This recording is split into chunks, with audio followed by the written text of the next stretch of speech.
reckoning. Blount County started it. Blount County started it. Kentucky doubled down. Gunner and Sharon are finishing it.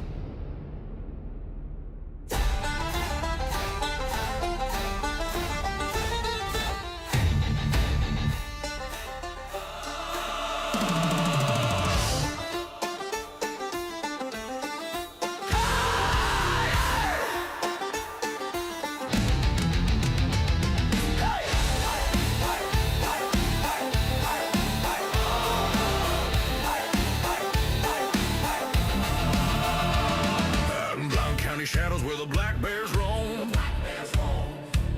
They kicked in Gunner's door trying to steal his home. No war and no crime, just badges and a grin. But they forgot one thing, mountain men don't bend. He looked him in the eyes and said, you just signed your fate. You touched my blood, now feel the reckoning's weight. Hear the Smokies roar.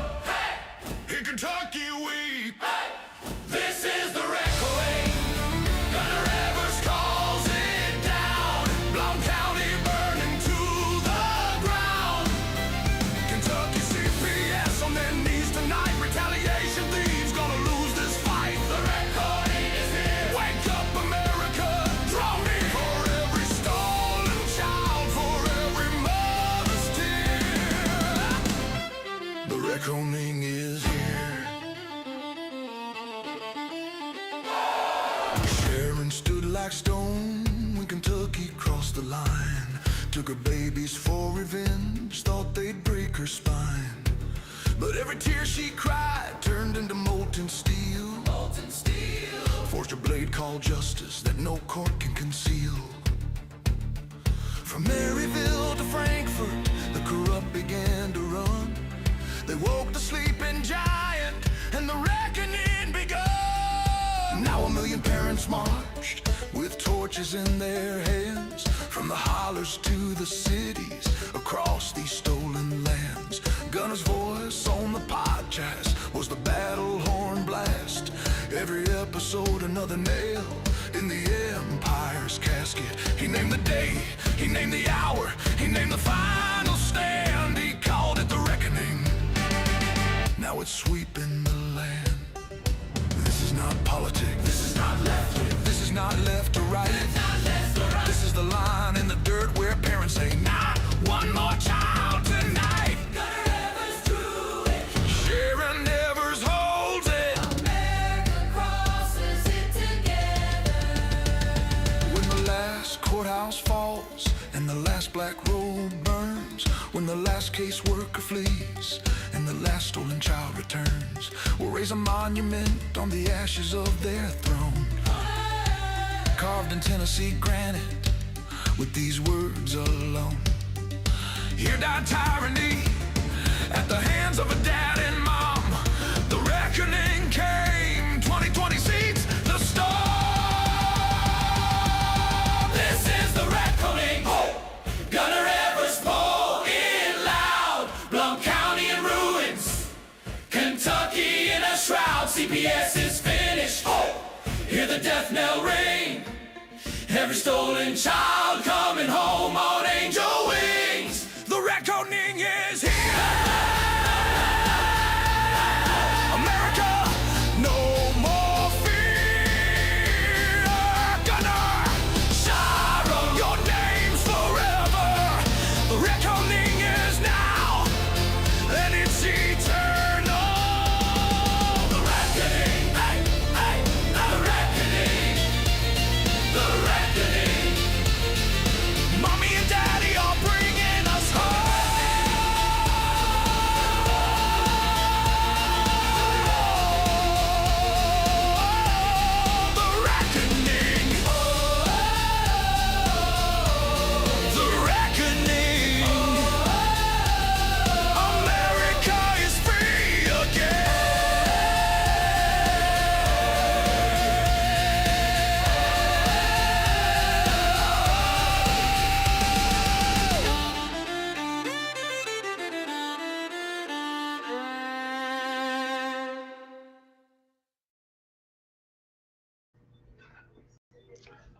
Well, who are we going to piss off today with our knowledge and education that we share with you? Hi, welcome to Gunning for CPS. I'm your host, Gunner.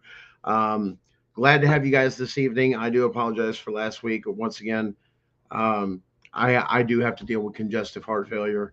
As you guys know, implant, which sometimes I get short of breath. And so doing these shows, I even struggle through some of these shows, but it's one of those things for a short period of time, for say an hour or so, that you take and join me as we share this information. I do the best I can with what I have.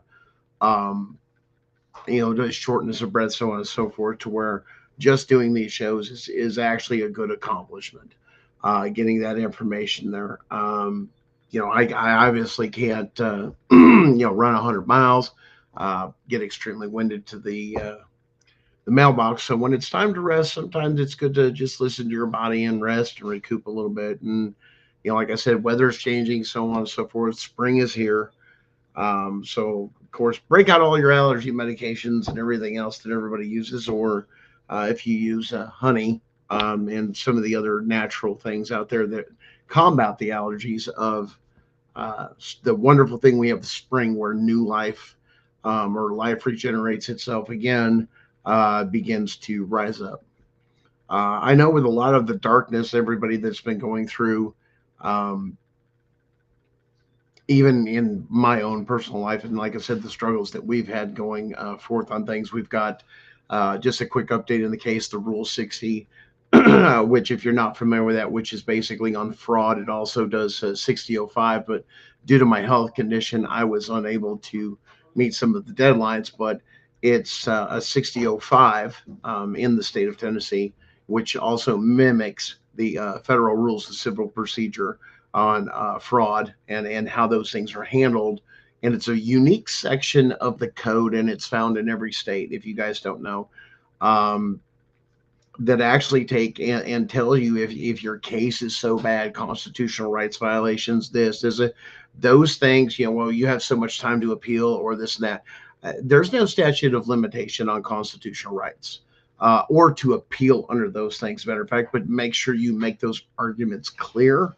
Or there are things under the 60.05. Once again, I could document everything with my medical records. But they took advantage of that. And once again, they prey on all sorts. Those that are, strong, and then all of a sudden something happens this week, and they're trying to fight. And like I said, they have nothing better to do than kick people when they're down, because they sure as hell don't do their job. But the mass amount of corruption that I've seen, and I've lived in this part of East Tennessee for almost 20 years, or right around 20 years. And it's not the same town. It's not the place that I came to for peace and quiet, to live this particular way of life, to be left alone. And I have watched greed, money, and the push for progress to make more money just consume my, where I live. And it's sad. And with that money comes greed, corruption, people that just want more and more. It's never enough. And others that have power. Now, I know we're coming up on an election year in our particular county for certain things, as well as across the state, and everybody's out campaigning and campaigning hard. If you don't know, Marsha Blackburn obviously running for that. We have Monty Fritz. Monty Fritz is, and this isn't the unfair advantages. I'm telling you about this corruption and how it goes to the top. And this is what we expose and we educate you. See, under the rules under Tennessee, if you're a sitting senator or congressman, something like that in the state, you are forbidden from fundraising. But if you're a U.S. congressman or senator, oh no, you can raise as much money as you want. And this is the unfair advantage, to where this is not equal. And to be honest, if I was Monty Fritz, and if that became a big issue, which obviously it is, he's limited on funds and fundraising. He has to do it all out of his pocket. And that's pretty crappy, or other people pay for it. It's not a donation. Hey, we just want to sponsor you. No cash, as some of these others get. But when you have others like Marsha Blackburn, then those rules don't apply. And that's one thing I think, especially in Tennessee, that needs to go both ways, especially when you have people that have been served locally. We'll say, for example, then ended up getting a Senate seat or a congressional seat in the U.S. Senate, in the U.S. House or Senate, that the same rules should apply to them as it does those that serve in the state, because the role that's coming up is governor, and there's a lot of things in there that, yes, we should have term limits. We should have a lot of these other things, which all of you, I'm sure, agree with this. And this is one thing that, to be honest, our founding fathers actually screwed up in some ways, but they didn't change it. But actually, if you go back and look at the history, the congressmen and senators never got a salary. They only got a per diem, which was phenomenal. Um, because it then put it at their cost. The idea was to serve in Washington for what you had to, and then through here. Now, does that need to be updated? Yes. That's probably one of the reasons why, because of updates. But at the same time, now we have planes, we have virtual, we have so much stuff that we don't have, and our laws have not kept up with that. And I think that's one thing, especially too, that we need to correct, because a lot of these won't even show up in Washington. They will do things, try to do things remotely. They especially did this, especially during COVID-19 lockdowns, as you guys know, as well as a lot of stuff in your local areas when that happened, and what kind of detriment, let alone the stuff we found out about those lockdowns, should just shock everybody.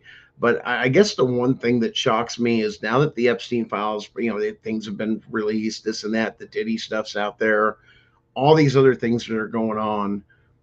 And then you've got, and we've talked about this before, why the Attorney General Pam Bondi actually turns around and says, I can't arrest everybody in the Epstein or people that are guilty of crimes that I would actually pursue, because it would tear down our infrastructure.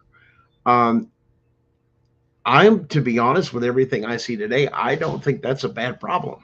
And I mean, what do you guys think in the comments?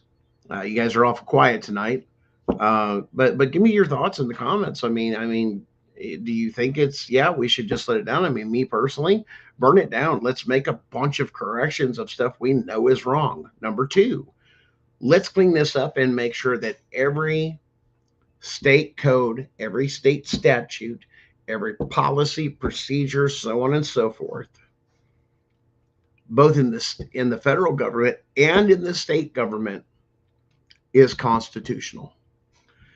Because here's what I'm going to tell you, and this is looking at, and I've looked at a couple states, it would strip away a very large chunk of powers they have delegated themselves that are not even constitutional. Now, we've talked about it once again, and I know a lot of people say, well, Article 3, Section 2, Clause 2 of the United States Constitution specifically says that any matter where the state is a party, that means your state, your home state, in any of its sub-departments, government office, local government even, so on and so forth, that the Supreme Court will have original jurisdiction. Now, there's been the Younger Doctrine, there's been the Rooker versus Feldman, but you can't change what's in the Constitution. It's never been amended, and the wording is exceptionally clear. So as we're working on our new filing, and I know you guys I've communicated that with you guys, there's a new federal filing. Yes, everything's almost done. The finishing touches are going on everything.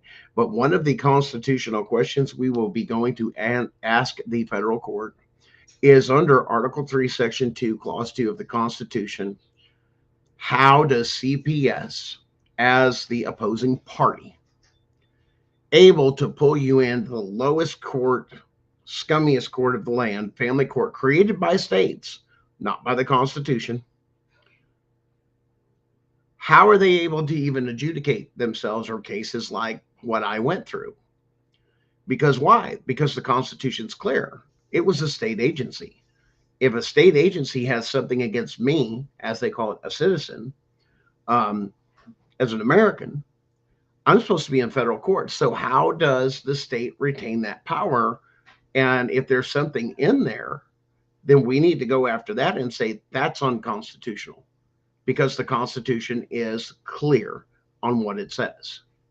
You're unconstitutional. And that goes for all your cases. Now, what would that mean? One, it would affect the division, but one, it's a constitutional question. And if it's a constitutional issue, it won't just affect my case, it'll affect all your cases, every single one of them. Why? I was in family court and it was me against CPS. That is unconstitutional. And they're going to have to answer that question now. Now, here's the other thing. Everybody says, "Oh, aren't you worried about it?" And no, I have several layers of security in place. And if you think I'm going to go up there and do things, you don't know if somebody's going to show up to the courthouse, or you don't know. I've got access for a lot of digital things. If not, I have resources for that. And under the ADA, there's a lot of things you can do when you learn about the ADA. You can have people help you. And you can have people take and say, well, hey, I have an ADA issue and I decided to take and, do the same thing. I needed some help. And I agree with you, Rochelle. Yes, every state shall have the same laws and rights. I mean, that we can't pick and choose these things. I mean, this is why we should be, and that's one of the guarantees under the Constitution, though, is that we're supposed to. Here's the other thing they don't want you to know. These states that are doing things, they are treating you like an entity, like a business. Why? Civil court is for contract or property disputes. Okay? That's all they were created for. Civil matters. Okay? This is financial matters.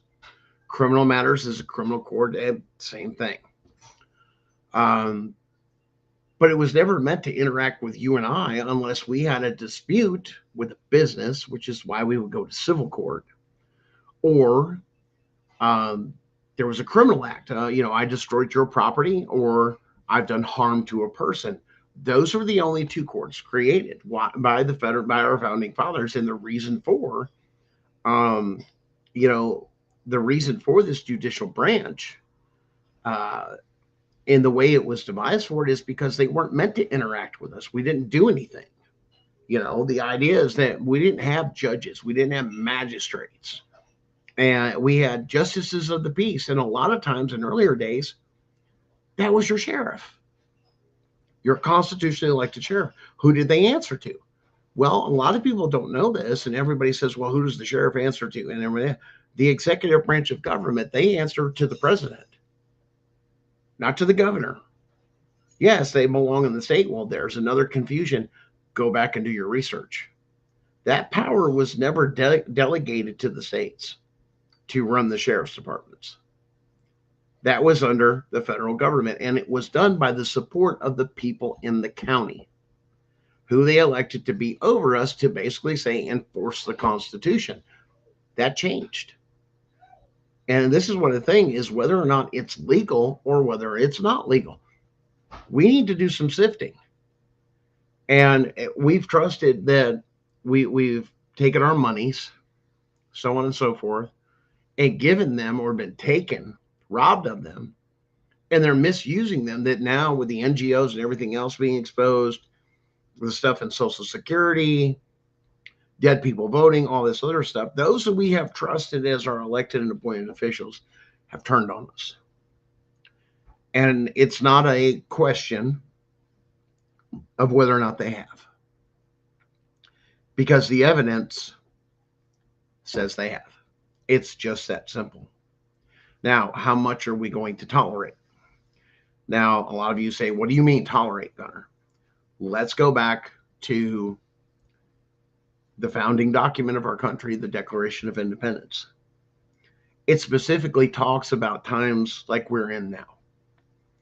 It says we will tolerate so much tyranny or people taking over or taking away our rights, this, that, until it comes a time that, one, we wake up,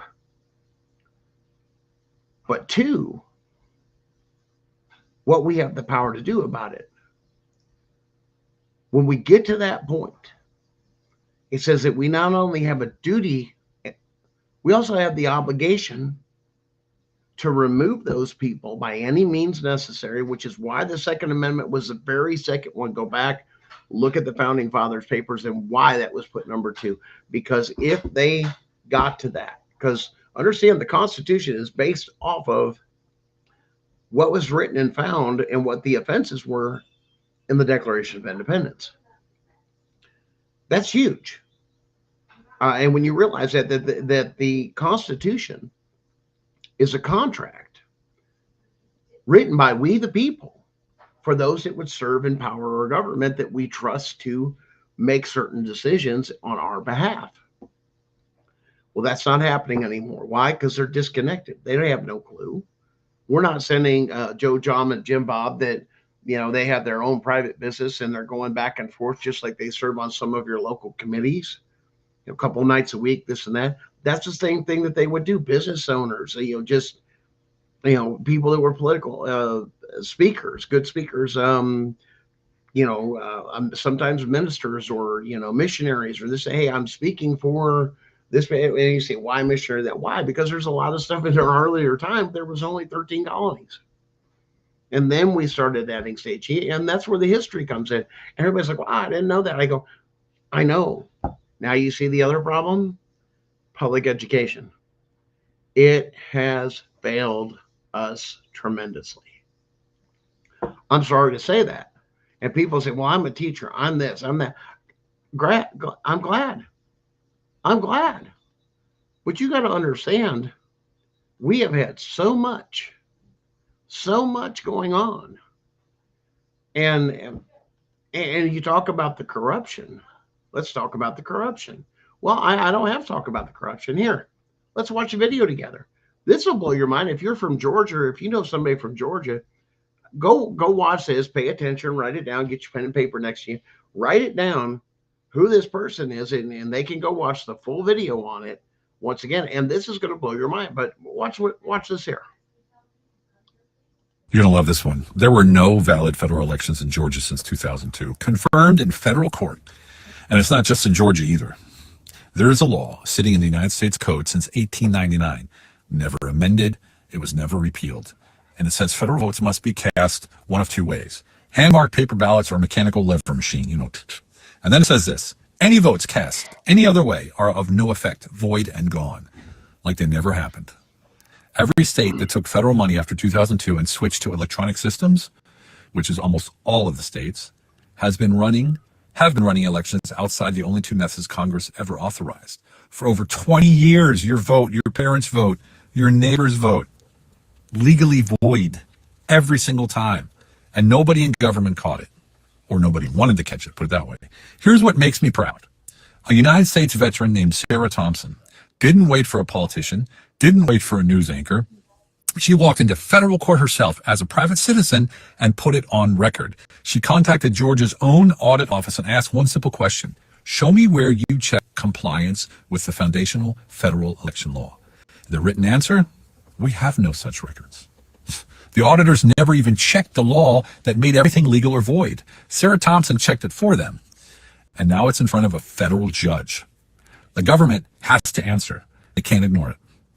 They can't bury it either. And it's on the record, and it's not going away anytime soon. But here's the thing.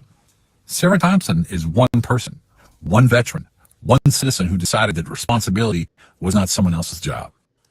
And the reason this fight has a chance is because people like her exist. The reason it might actually force change is because people like you decided to stand behind her. This is exactly what Take America Back is built for. We don't just talk about what's broken. We train the people who fix it.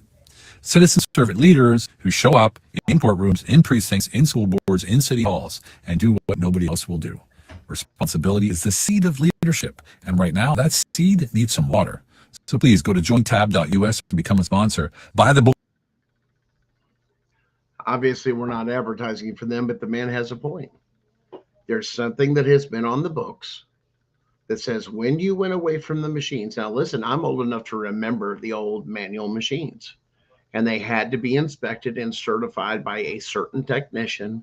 And it was, once again, it was a job and they rotated all the time. And then they had somebody come back and double check them quietly to make sure these machines were not tampered with. And they were secured. Now, understand that was a time a while ago, but That means all these digital votings and everything else, and when they took and they upgraded, Congress never authorized the change of that. That means all these federal elections, and your state's probably got the same machines, the digital. Excuse me. That means your votes didn't count. They're all null and void. And if this goes through, there's been no legal elections.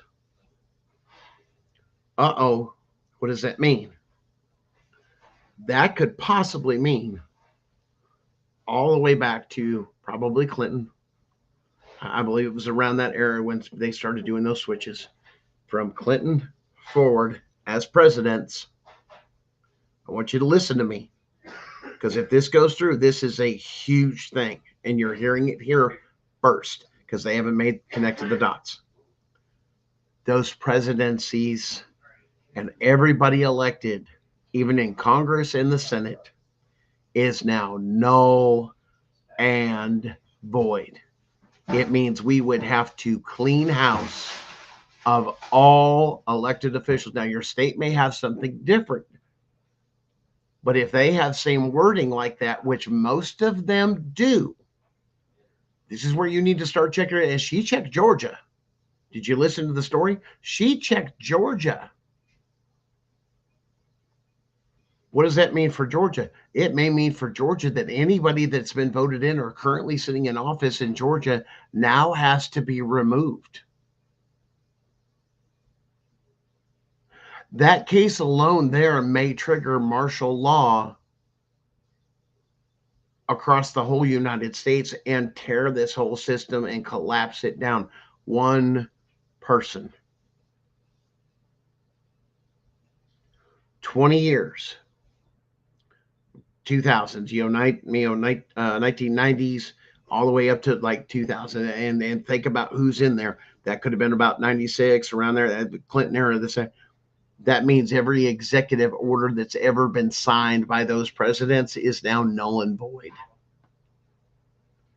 This case could reset our country and actually, what we were talking about earlier, do a full constitutional audit. Why? Because it will remove every sitting person in political office and their appointees of everything and shut it down, including CPS.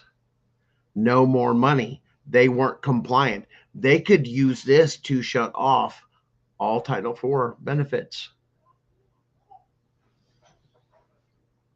Wow. Means they'd have to pay you and I back every single dime for that time too, because nobody was legit. You misspent our money. Could mean taxation if the state wasn't compliant and anything else. The state would have to have, if you have a state tax or a state property tax, that would mean all that money would have to be repaid. Folks, you don't think we're going through something serious? That case alone, and let me tell you something, it'll go through. It will find that Congress itself, as well as the states, are in contempt of court, in contempt of the Constitution. That case, you guys better track that case, is what I'm telling you. You better wake up. Track that case, because it could mean so much in side effects. They may not think you do it. They may try and cover it up. Of course, they're in power and everything else. But if you know that case is won, you could take that case, put a notice to your state that all elected officials, both local government and this and that, are not compliant, especially if it doesn't line up with your state, and have everybody removed. You could go to court over it. You wouldn't have to. They're all in contempt of court. You're talking about one of the probably most serious cases in our lifetime that would have a resounding effect like you would have never seen. Everything that was passed, every contract that was signed, everything that was done, any agreements and all that is null and void. Why? All federal elections, if you use digital, is now null and void. Wow. I want you to really, really listen to that because it makes all the difference in the world.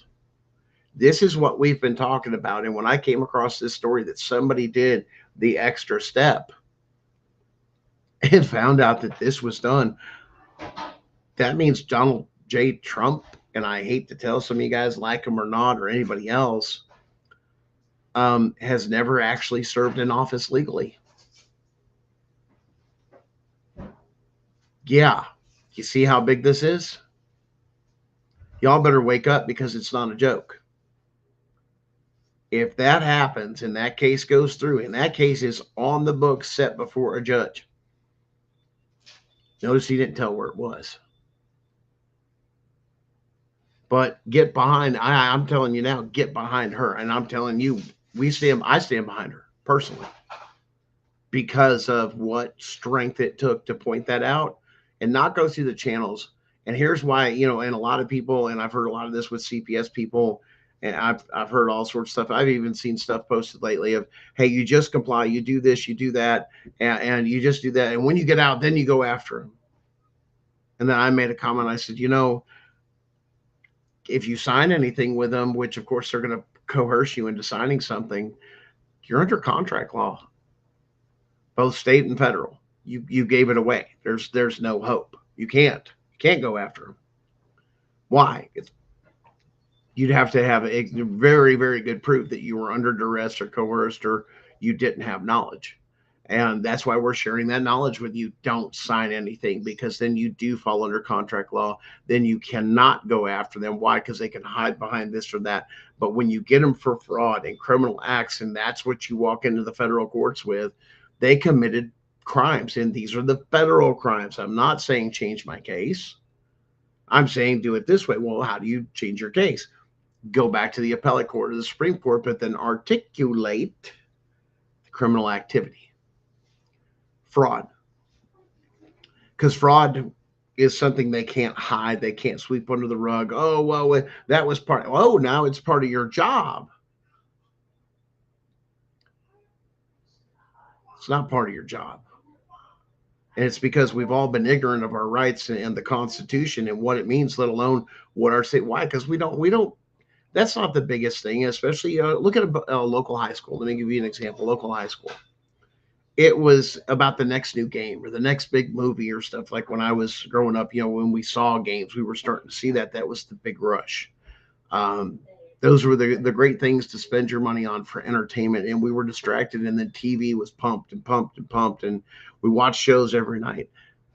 We probably wouldn't have a whole lot of time to watch TV or do things like, and I appreciate you guys joining me to do things educational, is if there's nothing wrong with it in moderation, but how much of that time should you have spent educating you on your rights, on how your government works and the state works? No, I don't care. I just go to work, pay the gas bill, pay the bills. I'm consumed by the bills, and the bills are so overwhelming. Then I got to have a drink, or I got to do this or that. Why? To get my mind off that, and then I got to have mind-numbing TV. Why? Because I've had a long day.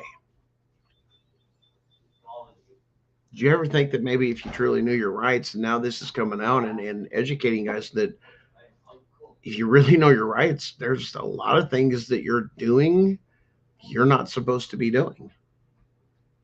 And it's been corruption, and because it's unconstitutional, somebody stood up enough to say, hey, I found this, and no, I'm not going to go through the channels. I'm going to go straight to a judge. Why? Because the judge is going to turn around and I'm going to gather my evidence. Then I'm going to march into federal court and I'm going to file the evidence and put it on file and then get a date. And I'm going to make a judge answer me in a 1983 federal court under constitutional questions. I have a question. Or a federal question, or where she filed in. I'm not sure where she filed. I'm going to look into that. But I just caught this story myself. But is this legal? Are they even valid now? Because the federal standard says this. Oh, well, there's no excuse. See, there is no bending to these things, and so on and so forth. These statutes, these codes, is that they're there. See, this is the scary stuff. I bet you anything, when I go to look at it, I'm going to probably dig through it a little bit deeper and go, when did this become digital? It's either that or this veteran was just doing a historical thing and looking through that, because there is still a lot of things that are not on the digital record. Excuse me. In the Library of Congress. The Library of Congress, yes, that's where all the records are kept. Saying that this was ever off the books and how they hid it from other people. And now with the digital age, and they're updating the search engines and everything else and cross-referencing it, when they finally get all those documents done, and I forgot what the date was when they're supposed to have everything uploaded from the old codes and the old court cases and everything that they have on file. I mean, the highlight ones, the big ones stuff, but there's a lot of ones.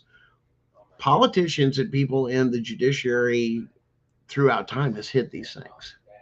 They buried them, because if they did, they got away with what they got away with. And that's what's happening.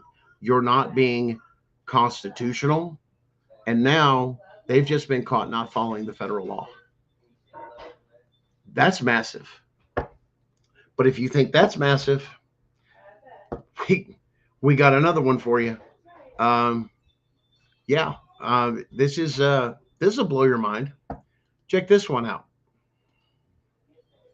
When did law enforcement relinquish their duties to protect and investigate crimes against children and hand those duties over to 20-year-old DCS workers with or without liberal arts degrees? DCS workers should not be conducting any kind of investigation, I'm sorry, against families. They are incompetent to do so. They insist their role is not a policing role. That's false. They act as police in what they call a non-criminal role, which is wholly unconstitutional. DCS, let them return to providing services to family in need. Stop their policing role and bring sanity back to the state of Arizona.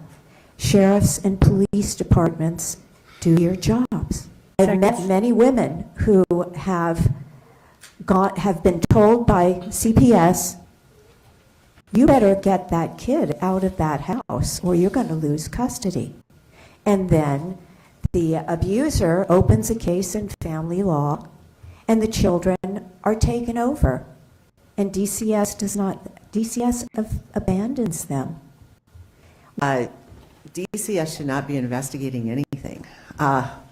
We have the stories, heart-wrenching, that we just heard. DCS has failed in the past in their investigations, as we all know. And for this bill to go through and this gives DCS more investigative authority, and they're not capable of what they have now going as far as investigations. Investigations should be left up to Department of Public Safety, the Office of Child Welfare Investigators, which both of those already exist, so it's not like we're inventing the wheel to get some forensic, trained, real investigators in there to, investigate at the beginning of an investigation, follow it through to the end. My child is not. Okay, one right there. I will tell you one thing that I do not agree with is the forensic interviews, and this is why. A forensic interview is theoretical. Things that possibly or should or we know it's possibly going to happen. It's all suggestive. It's all hearsay. There is a big difference between a forensic interview and a factual interview, and there's a reason CPS chose a forensic interview. It's not saying that something could happen or something that has happened. That's not the point of the creation of it. It's to basically give law enforcement the concept of where to look or possibly look for evidence for criminal charges. And after that, it's supposed to end. But CPS says we're letting too many people go and we can make money. And we can take this to civil court where the very stringent things that with the methodology, the things that we have to prove, the bar, if you will, that has been set to go forward with a criminal case, that we can't meet them at all. So let's take it back to the civil court where those thresholds are completely lower. But once again, by each state doing this, that's going to be one of the things that's going to be questioned is, what about Article 3, Section 2, Clause 2? Because I can't face the state or a state agency. That's federal court jurisdiction, not family court. Well, who created this and gave them that power? The states did. So not only have the states not been compliant with federal elections and illegally certifying votes that have not been done to the federal standard, you're also going to the fact that you're in a courtroom that you're not even supposed to be in with CPS, and that would stop the child trafficking immediately. Why? It's supposed to be in criminal court because the charges of child abuse and child neglect, if they're truly found, are criminal charges. They are found in the criminal code.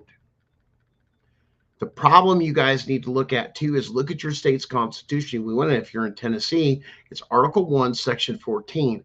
It says you can't be convicted of a crime using criminal code is what that means, using criminal code. You can't use a criminal code against somebody unless they've been presented, indicted, or impeached. Those three things.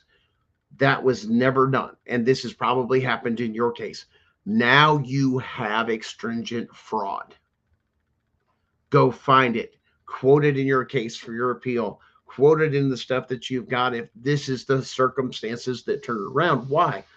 Because your state can't do it, nor can CPS hold you to those standards if you haven't committed a criminal act. And get somebody to understand it and say, hey, well, here's the thing. They accused me of child abuse. They accused me of that. Okay, run that code and ask whether or not, or find out whether or not that's a civil code or criminal code. Because if it's a criminal code, you should have been in criminal court. Bottom line. But they're getting away with it because people don't know this information. That's why. That's why. That is scary. What do you, this is crazy. Why? Why? I mean, and that's what it comes down to. Now, you're saying, well, Gunner, this hasn't been going on too long and this, that. Oh, no. It got worse because of the federal elections. Our votes weren't really, counted. And everybody says, well, that doesn't, it's the Electoral College. Now, none of the votes counted. How can the Electoral College cast a vote if its popular vote isn't even countable? They have a 0-0. They can't vote either way. But even the Electoral College missed it. But it's been going on so long. Why? Well, let's go to the Obama administration. And if you guys don't follow this guy or don't take and look up some of his YouTubes for education, I highly recommend this. This guy is awesome. I've seen a couple of his other videos. Some people, oh, well, he's just, state sovereign. He explains a whole lot. Even if you're not a sovereign type person, he gives you enough to think about and points out about all the corruption and how they're doing things they shouldn't be doing constitutionally as well. Check it out. What if I was to tell you that one of the companies in Washington that attorney set up is a medical coding research company? What if I told you Obamacare was set up for one reason and one reason only, and that's to traffic children? Obamacare. It's the only reason it was set up. What if I told you that they invested so much money, they built 3 supercomputers in the university in Austin, Texas, that a mother can go to her gynecologist, find out that she's pregnant, and the moment he puts in the code, the child traffickers are following that mother, their pregnancy. They know whether she's going to get an abortion, whether she has a live birth. They follow the kid through the first few years of school. They know if it's got blonde hair, blue eyes, or red hair, green eyes, or whatever. And what if they got blood type, DNA, all your medical records? So Obamacare coding system removed doctor-patient confidentiality from the United States and the world. Don't think it just happened here.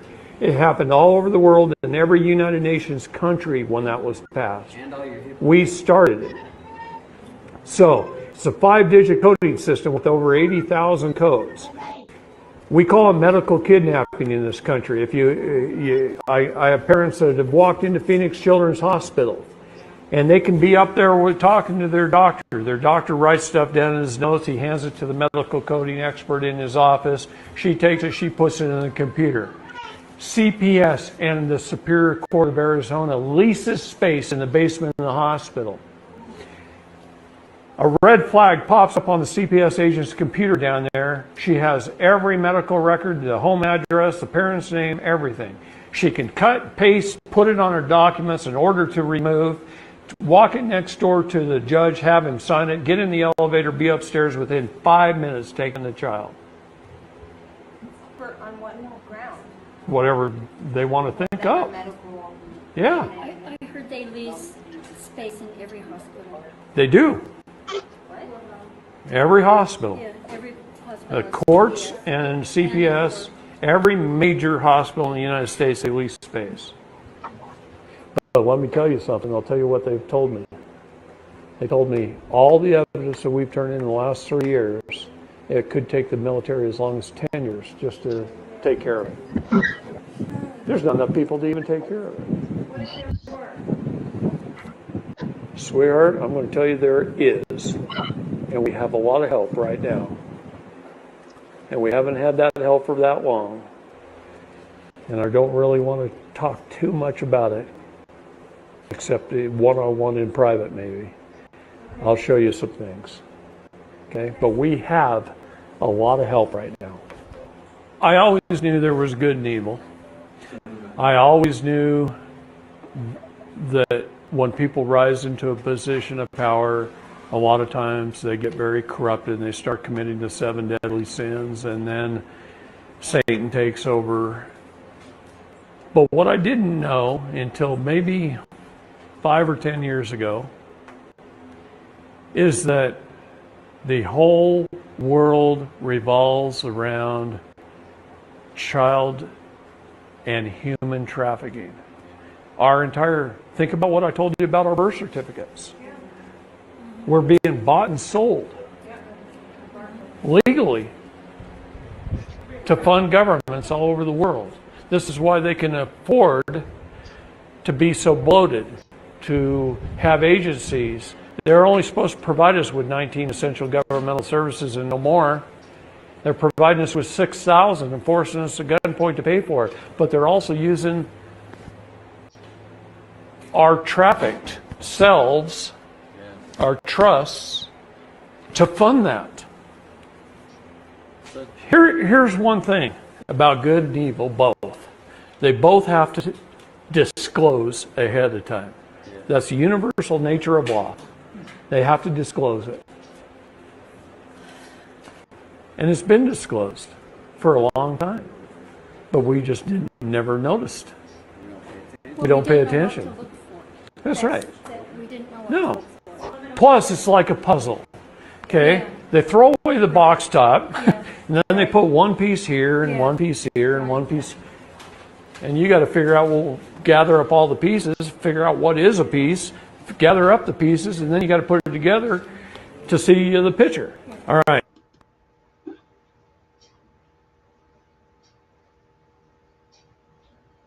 Yeah, that's not a new video. That guy was considered a conspiracy theorist when he was coming up with all this other stuff, and now we are seeing the full fruition. Everything he said was true. Why do we bring this stuff up? Why? Because we need to revisit those people that we were blowing off as conspiracy theorists and this and that. Oh, that didn't happen and that didn't happen. Or we would hear about JFK being shot. And oh, it just wasn't a lone gunman. There was this guy, he was a great shot, and this, that, from the clock tower. Now it's true. Our own government killed a president. We got to really think about that for a minute. And I think that's where America's at, is that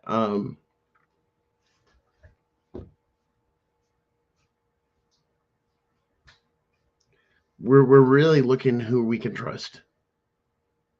Because now with everything being revealed, well, not everything, but a mass majority of this stuff, the Epstein files, MK Ultra, Martin Luther King, all these other things that were revealed, and now the election stuff. We haven't even had a real election. And then it goes, and then it branches off back into what becomes of it when we steer away from the Constitution. Child trafficking. Hand in hand. Get evil people to take in and get control of things, or people that have a motive, or they can blackmail them on Epstein Island. Now I have control. It's not about money, and we'll let somebody else handle the money. Somebody else do it. I just want the tapes. But what do I get for the tapes? I'll put you in power. See, it ain't the person that we see we've got to worry about. It's the person we don't see that's pulling the strings or benefiting.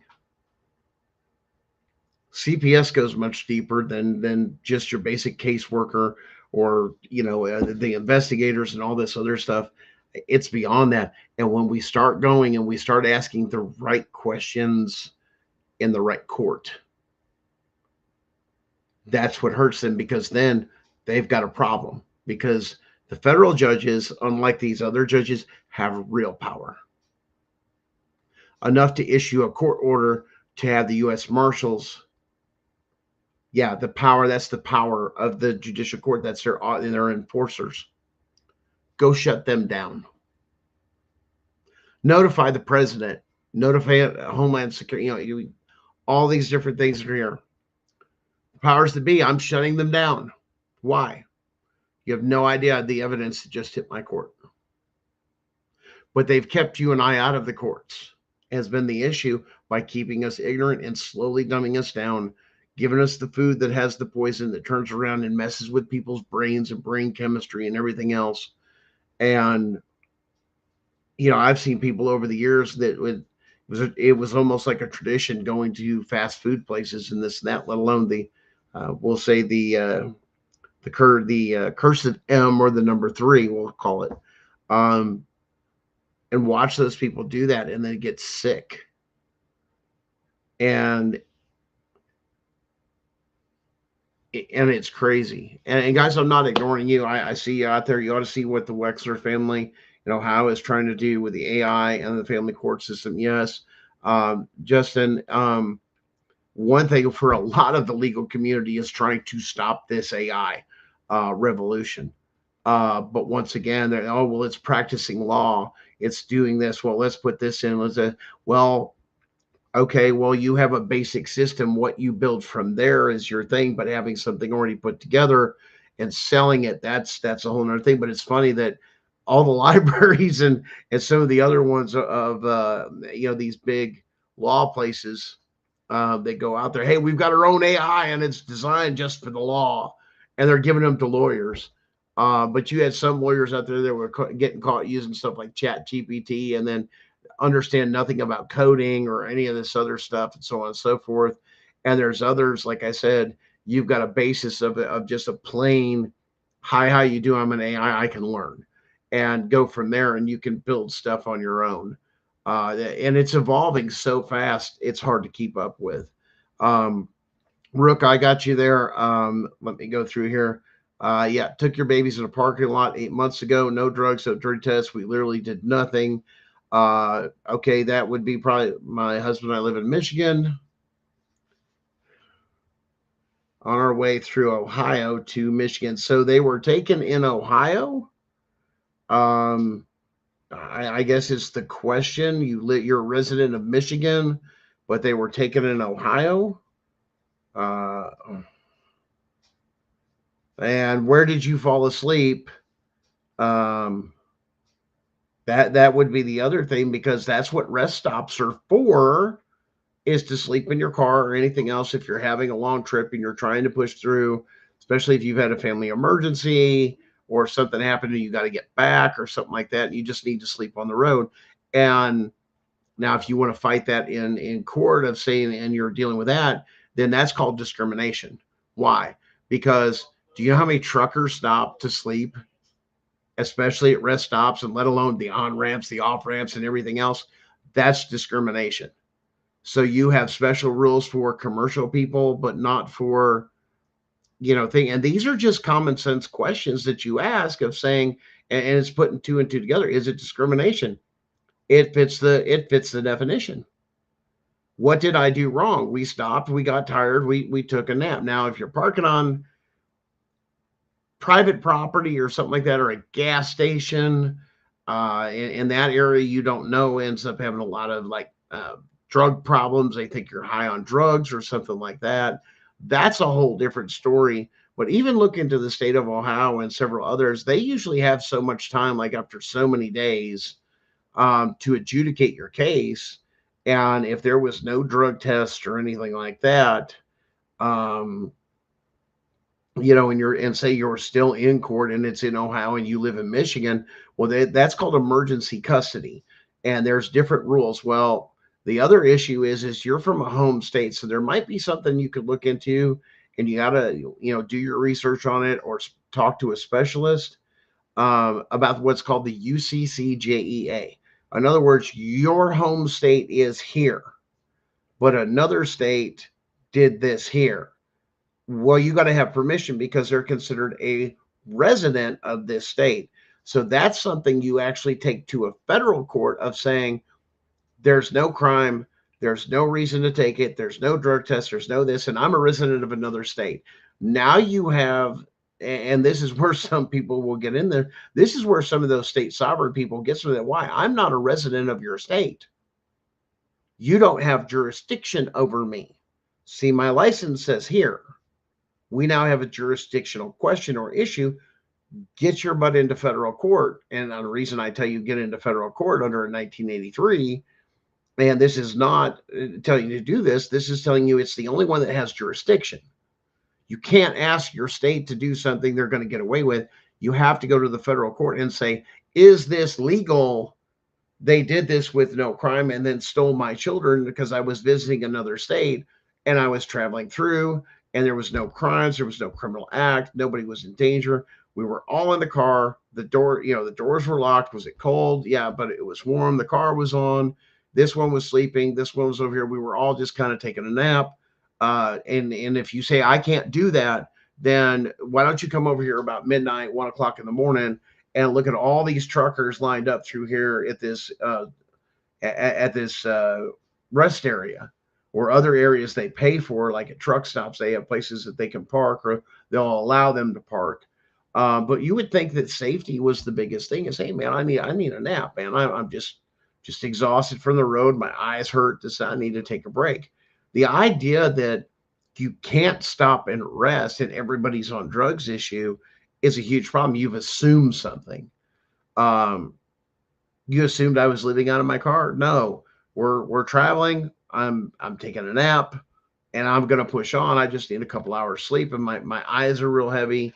We have to get back for this, that. But once again, I committed no crime for you even to approach me. And that is the big thing that you have to take and think about when you're doing things, is whether or not crime has actually happened that would give them that jurisdiction. And then they only have so much time. And if they haven't come up with something of why they were sleeping in their car. Okay, was I at a rest stop? Was I where truckers were? Because a lot of truck stops and stuff like that, it's not a big deal for them. It's just one of those things. So that's one thing you have to, take into consideration or ask those questions. And that's where you have to be inquisitive. So that's some of the things I would look at, Rook. And like I said, it's not legal advice. This is education based off of what you've got. There's a lot of questions. And these are some of the questions that, myself, if I was in that situation, I would ask the question. Traveling through. If not, right, these truckers do it. Bob does it, and this is allowed. As a matter of fact, if they can't do it, you better show that. You better have some proof, because I'm going to subpoena the fact that how many times did you take it? And we're up here every night writing all these truckers tickets for taking a nap and leaving their vehicle running. I bet you'll get a real fucked up answer on that one between you and I. You're going to get a real messed up answer. Well, we don't do that. So now you are admitting to discrimination because there was no crime committed. And this is where a lot of law enforcement is getting way overzealous with things of, come on, this is ridiculous.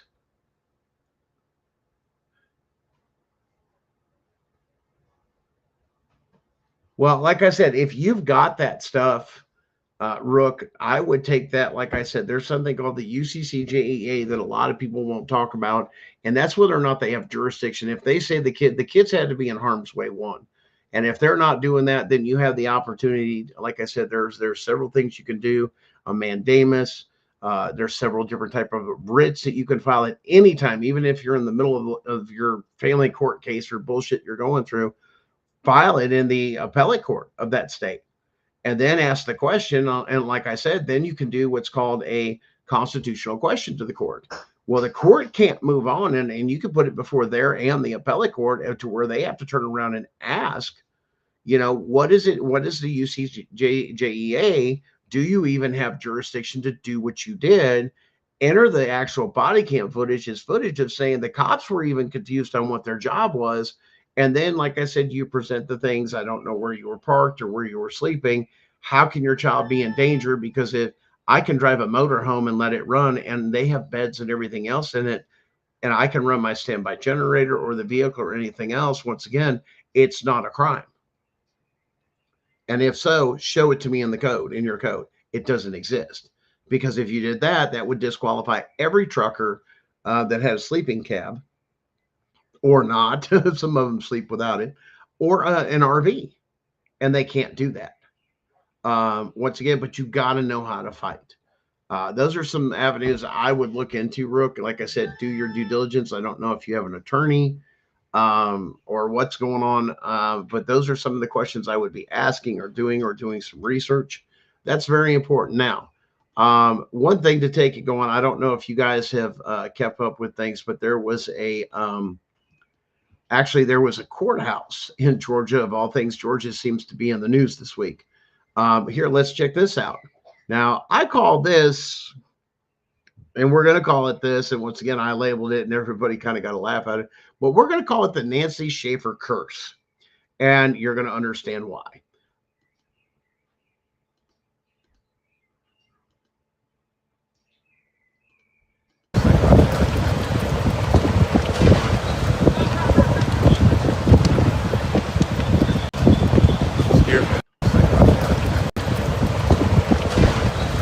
Oh yeah, there we go, up close and personal. Here. That, ladies and gentlemen, is a historic Georgia courthouse. Now, my person did not get back to me, but there was scuttlebutt that turned around and said that that possibility was the older courthouse that was used as the juvenile or the family courthouse.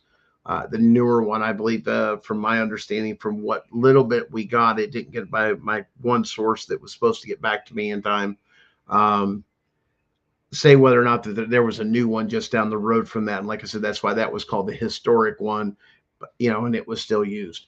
The Nancy Schaefer curse. I mean, if it was a family court and this and that, and it burnt down, like I said, I don't believe the fire department has released the cause of that fire. But once again, guys, it's all coming to a head here real soon. And like I said, it's absolutely crazy with what's going down. And I mean, like I said, pay attention, keep your head on a swivel. Why? Because it's changing and changing so fast and so dramatically in our world with everything that's going on. Federal elections are now null and void if you're using digital. Federal law never come off the books. You should have had handwritten or a machine. Everybody's punching screens, and then they were worried about what? All that corruption in the voting machines that were all digital. Well, guess what? None of it matters now because it's all getting thrown out anyway, is what's going to end up happening in this court. I mean, I'm not trying to tell you the future, but it's pretty cut and dry. I would really like to see the judges, and I'll be following that case myself, because that's cut and dry, the same way as Article 3, Section 2, Clause 2 is. If I've got a case against the state, if the state is the opposing side or a division of the state, Department of Children and Family Services, you're supposed to be in federal court. Why do I have this? Well, the state said, state don't make the law and you have to follow the Constitution. See, once again, as we said, even with this other thing with voting, you're not following the Constitution and federal laws. You've now been called out, and now you go to the federal courthouse and you get them to say, is this true? Am I right? Am I wrong? That's where your petitions are supposed to be known. And like I said, that goes all the way back. We knew this stuff was going to happen. They were going to hide stuff, but technology caught up to their butts. 100%. And now what are you going to do? And now AI's out there and other things, and they're throwing it. Oh my gosh, they're going to catch us doing all these things, and now nobody's going to have a job. Well, you have an option. If you go to the appellate court is one. Your next step would be in how you filed the appellate court. The next step would be your state Supreme Court. And like I said, and a lot of those don't even get heard. So you would have to write it very well. Now, you do have the opportunity to refile an appeal. Like I said, there is if you do have intricate fraud, such as, or massive crimes, felonies, such as a Fourth Amendment violation. Hey, where's the warrant? Where the CPS worker come into my house. Matter of fact, they use their own fax report against them. Why? Because it says right in there, they were in my home. Where's their warrant? I can, if you guys look at past shows and so on and so forth, and here's the other thing. Well, they come in, they question my kids, or, well, they said that they can do that. It's part of their policy and procedure. Well, now there's a huge problem because you can't override the Constitution. Why? But you have to quote this. You have to go to your state's Constitution and find the clause in your state's Constitution that says, backing up the supremacy clause of the United States Constitution. You have to quote that in what you're filing. You have to connect the dots for them. When you write a lot of this stuff, for you guys, especially for pro se sue jurists, make sure you're very abundantly clear. Make sure that when you're filing motions, you're doing memorandums of law. And even if you get a decision and you write back to the judge, Your Honor, I need clarification, because each one of those motions, you have to address each one of those motions. If not, that's enough for an appeal. And if they have to address the motions with your memorandum of law, they have to contradict, or they have to say this doesn't apply here, or this or that, and have it detailed in the final order. They don't want to do that in family court, and they think you're too dumb to figure that out. That would be something to go to an appellate court to. Now you're talking about extrinsic fraud. Why? We have a massive constitutional rights violation from the start. Okay, well, what does that mean? If you commit a felony, and in some states, like I know in Kentucky, if you file a false report, or even the CPS worker files a false report to go to court, that is a Class D felony. So if your case started with a felony or a constitutional rights violation from the inception, like we're talking about, Rook, you were talking about, that would be extrinsic fraud. You would qualify for what would be considered a Rule 60. Hey, you didn't have probable cause or the right to take my kids, or you falsified a report to CPS with this and that, and you created something. No crime was committed to even give you probable cause to investigate. Who led it? The cops.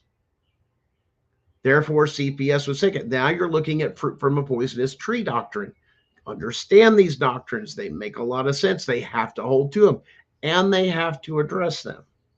Now, after you've gone to the Supreme Court, if you've exhausted all that and you go to, say, the Supreme Court and say you did have a Rule 60, you could file under what's called a Rule 11 in Tennessee, and that's to get the Supreme Court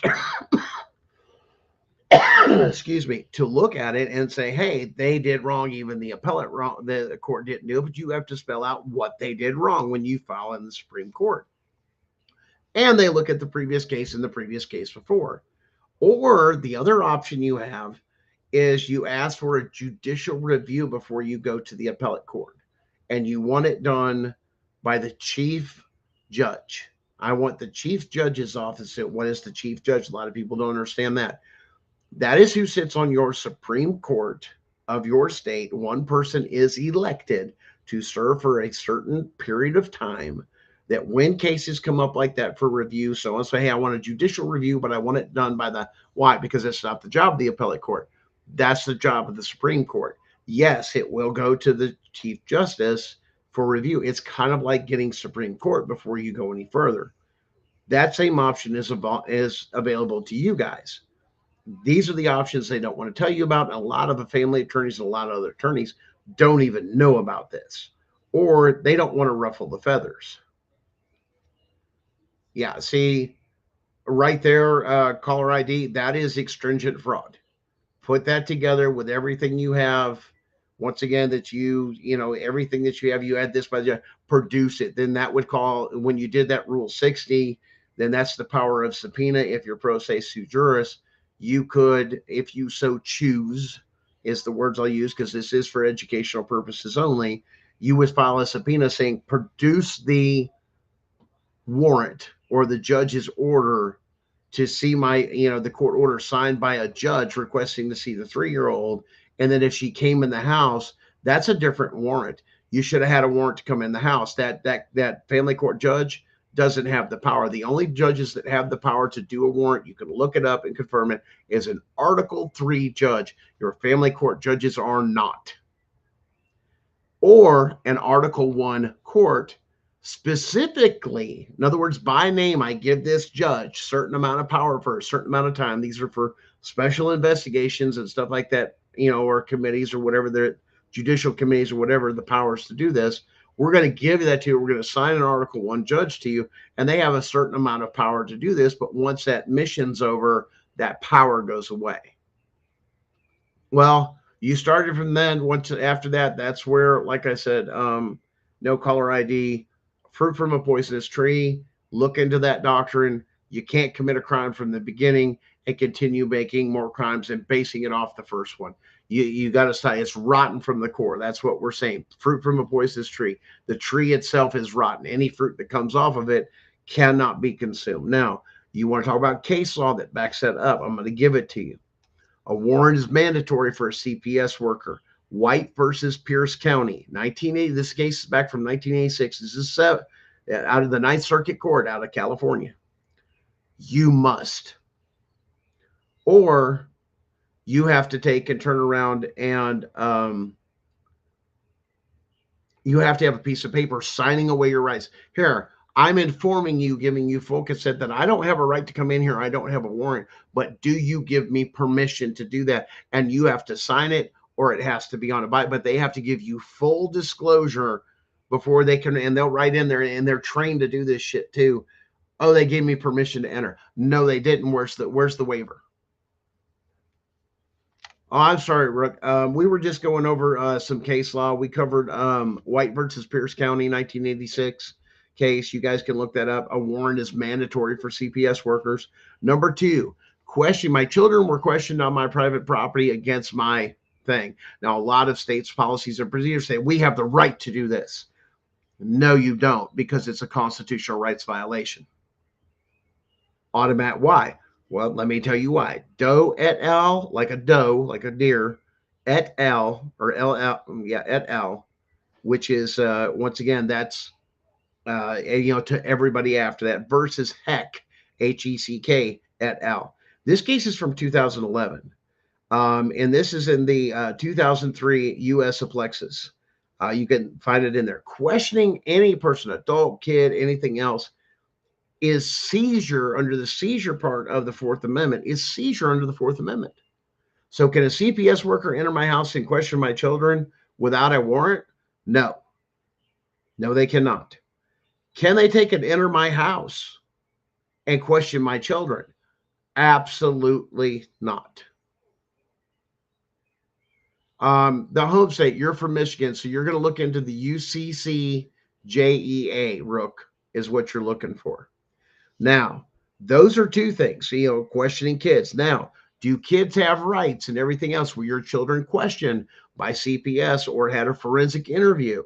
Yeah, my kids had all that and this, that. Was there an attorney present for the child? I almost guarantee you the answer is no. Guess what? Regault, small Regault, 1967. Rights cannot be taken away ever. Now, where do I find this at? Well, let me give you some more information. Go to the United States Department of Justice. It's called the Criminal Resource Manual. You can cite these as exhibits, like the Criminal Resource Manual, on your cases, and that's how you get your evidence in, is through your exhibits, and do an exhibit schedule and do a cover letter for each exhibit. If you don't know what I'm talking about, do some research. It's not hard to figure out. The Criminal Resource Manual for the Department of Justice, the highest of the land, in CRM, the Criminal Resource Manual, number 121, specifically covers juveniles and says explicitly, yes, they have Fourth and Fifth Amendment rights. Uh-oh. Tie that together with Regault.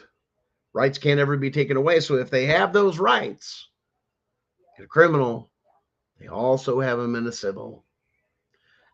And a constitutional judge, it's not hard to see. Lower court judge, no, absolutely. But once again, argue in the right court. If you need to stop everything in the lower court, say, hey, we're not going to hear this. Oh, no, I don't have a question about family court stuff.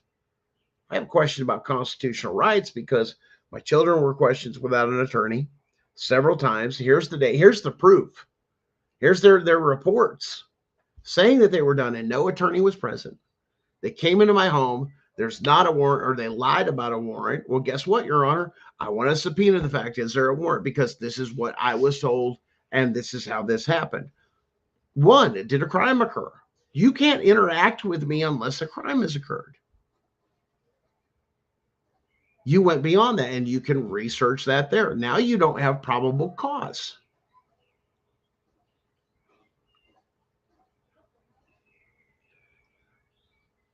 Did a forensic interview on your children on that Saturday. Okay, and they were, well, once again, did they have an attorney? That's something you pull the forensic interviewer. Like I said, this is how you win this. You pull the forensic interview. Was there an attorney present for my children during their questioning? Well, no, there was a cop and a CPS worker. Oh, no. My child has Fifth Amendment rights. And when I was considered, once again, the protector of those rights as the parent, you took that from them. Those child have rights. Where was the attorney? Not a guardian ad litem. They have a right to an attorney immediately. Why? Here's the case law. You screwed up. Go put that on the record and let them chew on it. And when they don't do anything about it, that's a criminal act. That's a constitutional rights violation. Boom. Now that's where your mandamuses and your writs and everything else. Hey, we're going to go for dismissal. Why? Kids weren't have this. And here's the reason why. Here's the stuff to back it up.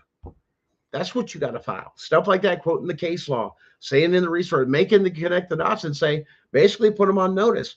If I don't get a favorable decision or a true constitutional decision, I will elevate this. And you don't even have to do it to the higher court. You can stop and say, you can put it into the lower court and they must deal with it. They have to freeze everything.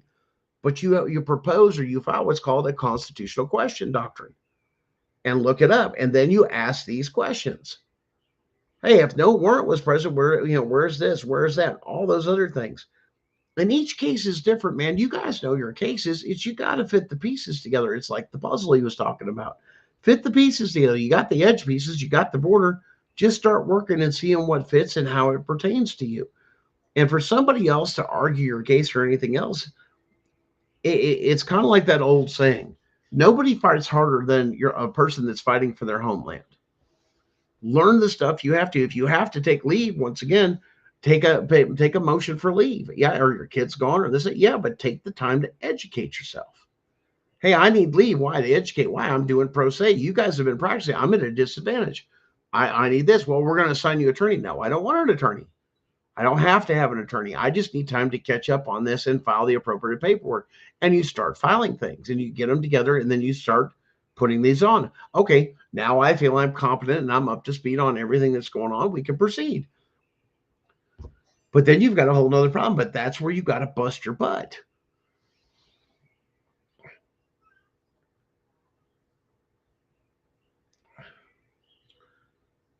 Well, kids are going to be kids. If my kids play outside, I'll be honest with you, Rook, my kids are going to get filthy. Matter of fact, they're going to hose off and try and get a shower. But there's times you're coming back from the beach or you're doing this, you're going down. The kids have played one last time.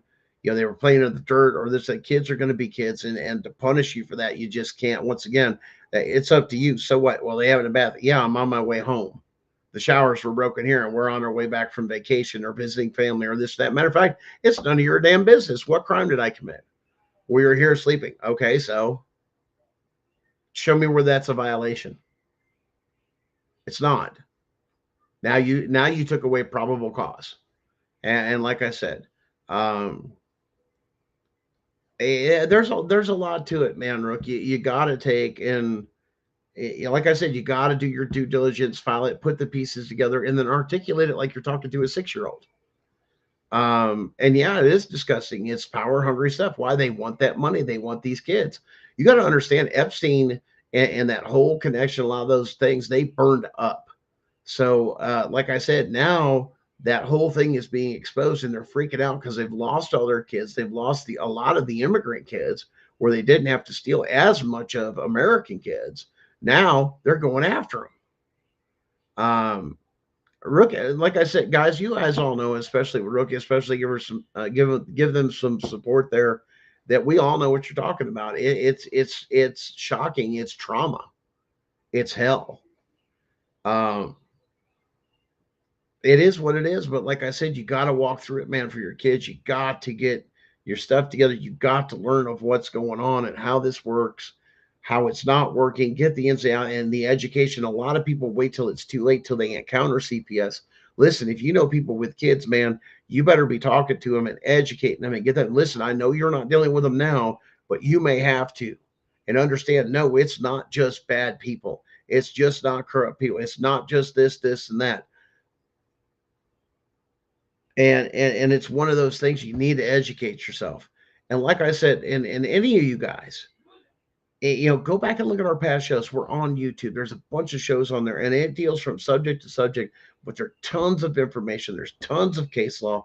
There's tons of things that we have learned along the way ourselves that we then go and teach you because now, okay, well, now we've got this. Now we figured it out. That's huge. And that's what so many people have is their biggest complaint is, I went in, I paid this lawyer, and then this lawyer didn't do me any good. No, because they're part of this thing they're not going to.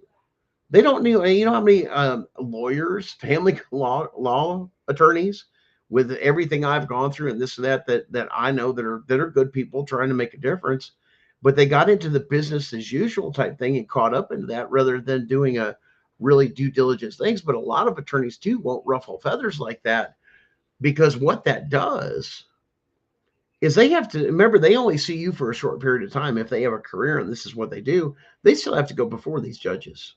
They still have to meet with these other lawyers and this and that. And it's the same thing as anything else at work. And you got to be known. Now, there's some that come in there and just kick everybody's butt and do the right thing, this and that. But they're also not the cheapest.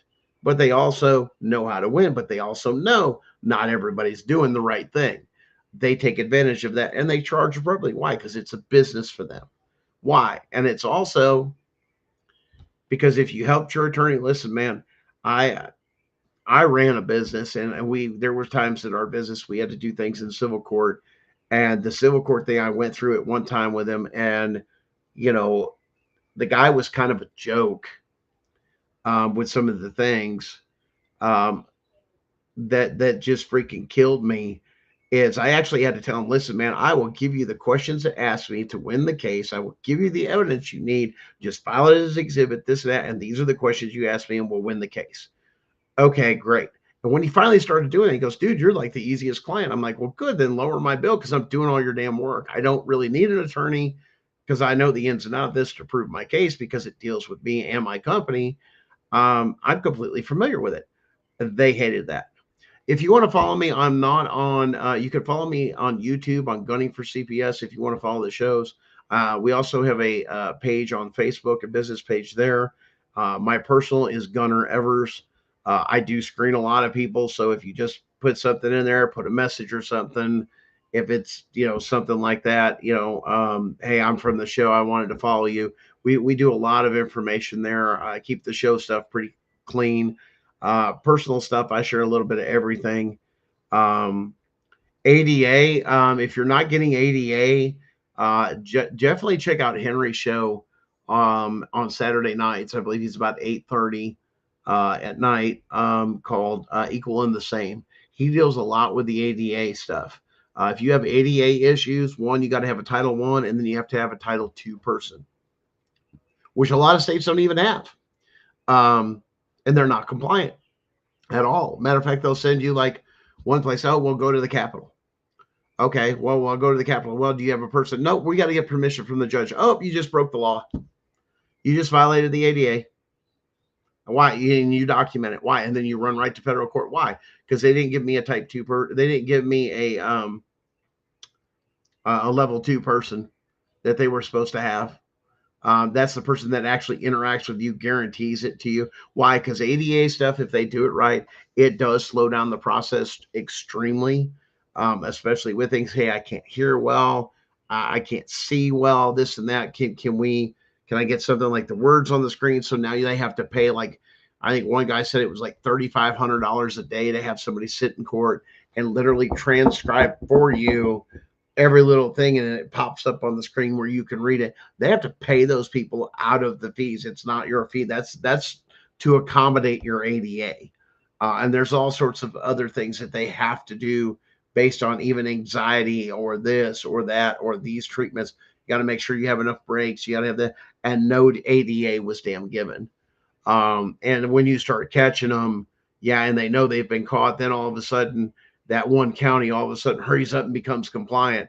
But all of a sudden it's like, okay, well, yeah, I didn't get any ADA when I had any of my stuff. And everybody knew about my condition with my heart, and they thought it was a joke. It's like, no, I really have a thing, but I don't have to prove it either. There's the other problem. Well, we need to get medical records. That no, you don't. Under the ADA, you have to, once again, take my word for it.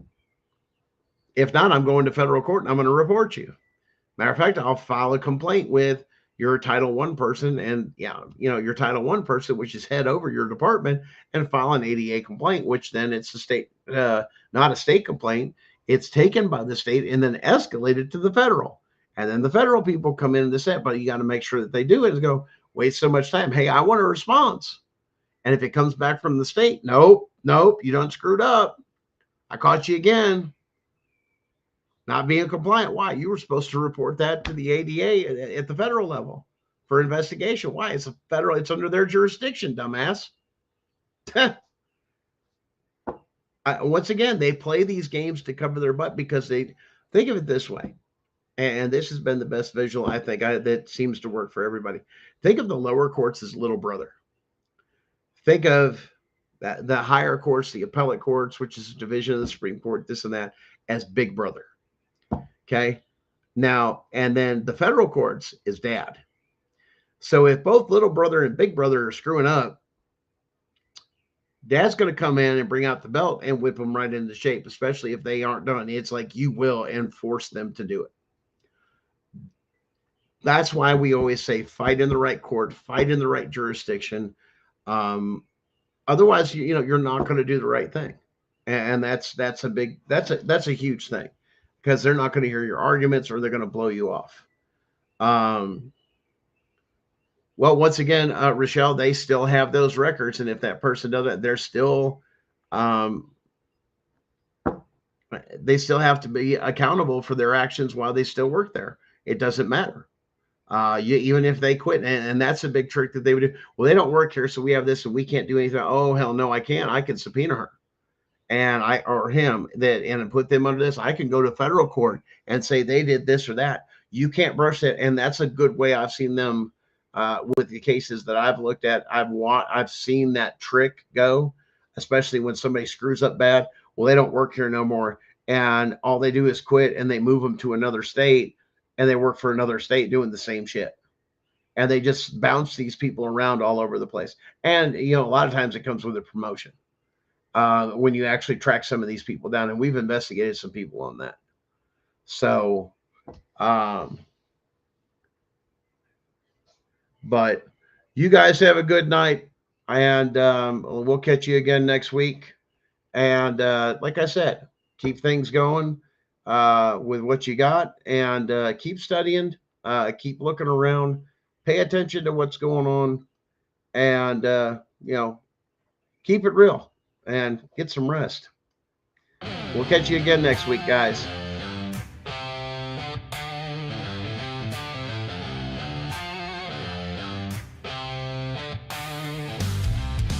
Kicking up dust on the courthouse steps. Families torn, hearts full of regrets. Caseworkers spinning lies like a web. Judges gavel, thunders, family shred. Gunner's voice cuts through the static haze. Truth like thunder in the broken maze. Bringing kids back, breaking down the walls. Roots deep in truth, justice calls. Gunning for justice, won't back down. Fighting the lies that plague this town. CPS corruption, their twisted game. Gunner's here and he's naming names.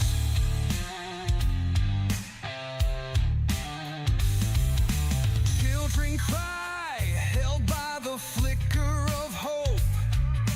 Parents grasping onto fraying rope. The system feeds on power and greed,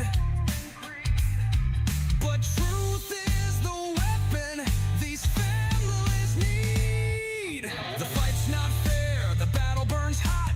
Gunner won't stop, he's giving all he's got for the families lost against the tide. Justice is his banner, truth is his guide. Gunning for justice, won't back down. Fighting the lies that plague this town. CPS corruption, their twisted game. Gunner's here and he's naming names.